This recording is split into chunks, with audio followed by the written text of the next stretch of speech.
I go to uni here in Leicester in the UK, and like most students, I'm out clubbing every weekend that I can afford it. I've had some of the best nights of my life with the girls in Leicester city centre, but I'm not gonna lie. I've seen some really horrid things too. From girls weeing themselves while they're too drunk to stand, to bar fights where rabid lads were whipping bottles at each other. I think alcohol has the ability to bring out the absolute worst in people. And it was on a night out in Leicester that one of the scariest things I'd ever been part of or witness to happened right in front of me. So we're leaving a club one Saturday night, planning on stumbling over the road to the kebab house to get ourselves some cheesy chips, when we see this girl sitting outside the club, looking absolutely rotten drunk. The poor thing can barely keep her eyes open, and it doesn't look like anyone there is looking after her, which was honestly a little bit concerning. But the kebab place we ended up sitting down in had these big glass windows that looked out into the street, so from my window seat I could still keep my eyes on her. I got my cheesy chips and I'm sitting there eating them when I see this lad walk up to her, who takes her by the hand and then starts trying to get her to stand up.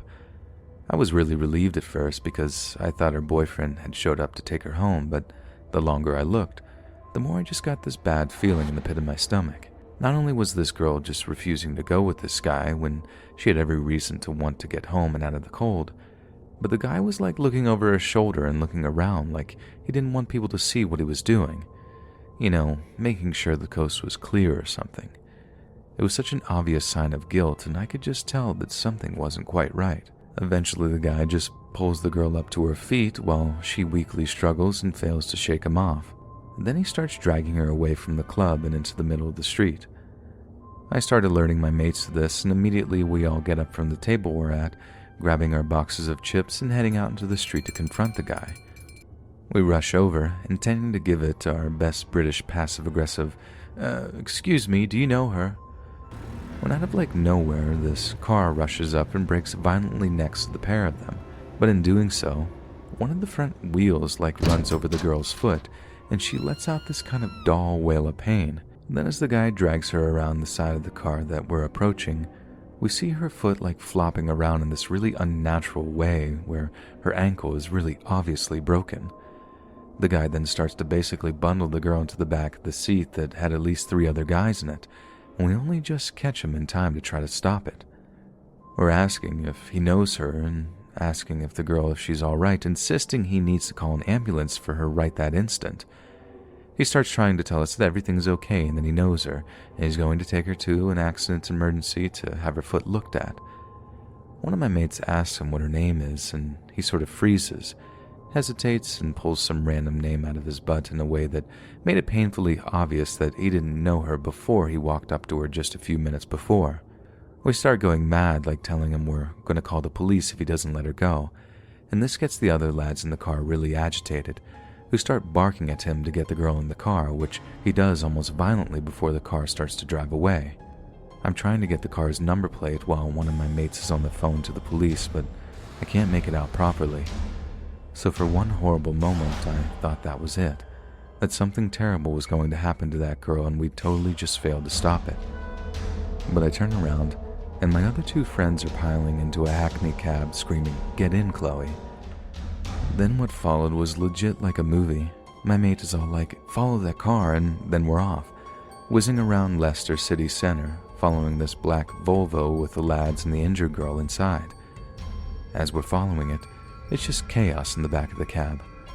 One of my mates is still on the phone to the police telling them what's going on. Another one of my mates is giving the cab driver the lowdown on the situation, all the while I'm noting the fact that the lads don't seem to be driving anywhere near the local A&E.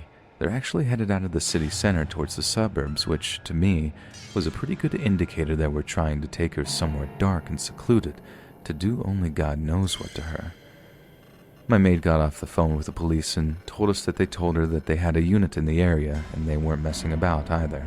It was a minute or 2 before we saw blue flashing lights, and the cab driver pulled his cab back away from the Volvo to let the police slip in to pull them over. When they finally do pull over, we all pile out of the cab while the driver waits for us, watching what was going on and shouting over and over, "Liar, liar," when the guy starts telling the policeman that the girl is their friend and that they're taking her home. The other policeman who was there then comes over to us and starts getting our side of the story, which basically involved me telling him everything I'd seen and how I said it was incredibly suspicious. What happened next all unfolded over the course of like an hour, with more police cars turning up to keep an eye on the lads while one set of policemen got the girl out of the car and drove her to the hospital. I'm not sure if the lads got arrested or not, but I know they got their details taken down, and no matter what happened after that, I know the girl ended up being taken away from the obvious danger and getting her foot seen to.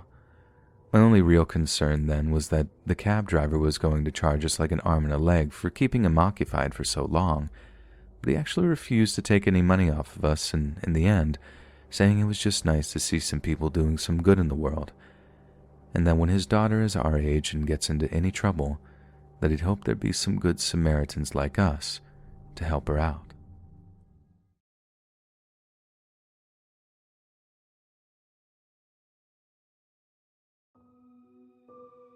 This post is actually what I wrote on the internet website anonymously. Hello, I have something to ask y'all. And let's get to the point. There is a strange smell, like a fishy smell of water in my house somewhere. For your information, we don't have any fish tanks in our house, and we don't even raise fish. I can't exactly define that it's a real fishy smell of water, actually, but it smells that bad. It doesn't smell anywhere else, but particularly bad in the main room. The house where I live is newly remodeled. We had moved here and lived for about 7 months now. Since we moved here and lived for about 7 months now, there was nothing wrong with it at first. The weird thing is, it doesn't smell always like that. But I don't think I can live here anymore because of this disgusting stench. This is the first time I've ever smelled this awful smell at home. My family tried to find the source of the smell, but we have no idea what it is. At first, I thought it was coming from the curtains. When I sniffed on the curtain, I could smell something similar near the curtain. However, when I smelled it again a few days later, the stench was gone. And just yesterday, now my bed's mattress cover suddenly started smelling. I bought this around fall and washed it very often. I don't know what happened to this. I really don't know what the cause is, since I don't have anything that smells bad in my house, like foods or something. Now, I'm so freaked out. Could the house itself smell like this? If anyone knows the reason, please let me know. Thank you. A few days later, I read a few comments posted on the website. Comment number 1. Well, you should ask a control office. Comment number 2. It sounds like mold. Look carefully. The window where the curtain was attached might smell. Comment number 3. Congratulations, you've moved out. As you know, some movies go like this. When the dead body is hidden in the wall, it does smell.